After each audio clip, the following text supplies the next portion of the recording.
তো পুরুষতান্ত্রিক সমাজ, তো এই জিনিসটা থেকে আসলে বের হয়ে আসতে হবে। এই যে নারীদের যে ভূমিকাটা, এটা সবার সামনে, এটা তো একেবারে ওপেন ছিল না। প্রত্যেকটা ভিডিও তো সামনে দেখা যায়, একদম সামনে সব মেয়ে। আমি ছেলে দেখি নাই, ভিডিওগুলোতে সামনে মেয়েরাই ছিল, এরপরে ছেলেরা ছিল, কিন্তু মেয়েদের অভাবে এখানেও অনেক কম মেয়ে। আমার কাছে মনে হচ্ছে আরও মেয়ে থাকলে অনেক ভালো হতো। তো আমার মনে হয় যে নারীদের উপস্থিতি আরও অনেক বেশি থাকা দরকার। এই জন্যে জাতীয় নারী শক্তিকে আমার মনে হয় আরও অনেক কাজ করতে হবে। 2 বছরের মতো হয়ে যাচ্ছে, এখন পর্যন্ত কিন্তু আমরা বিচার পাই নাই।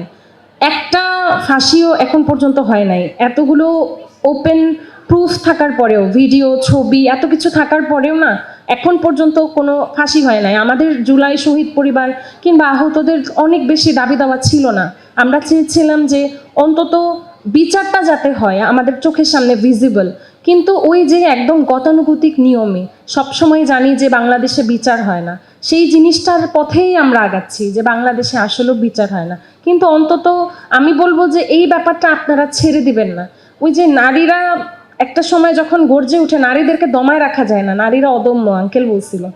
তো আসলেও নারীরা যদি চায় এটা হয়। আমি চাই যে আপনারা যে যার জায়গা থেকে আওয়াজ তোলেন বিচারের বিষয়টা।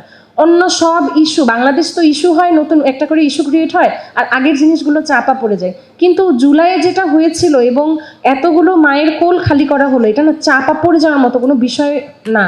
আপনারা যে যার জায়গা থেকে যদি কথা তোলেন, আওয়াজ তোলেন, অবশ্যই বিচারগুলো হবে। অন্তত বিচার হওয়া পর্যন্ত আপনাদের সবার থাকা উচিত। অনেকে হ্যাঁ, অনেক জায়গা থেকে জানি, অনেক জায়গা থেকে তারা ভ্যালিউ পায় নাই দেখে হয়তো সামনে আগায় আসতে পারে নাই। কিন্তু আমার মনে হয় যে অন্তত বিচারের বিষয়টা নিয়ে সবার আগায় আসা উচিত, সবার কথা বলা উচিত।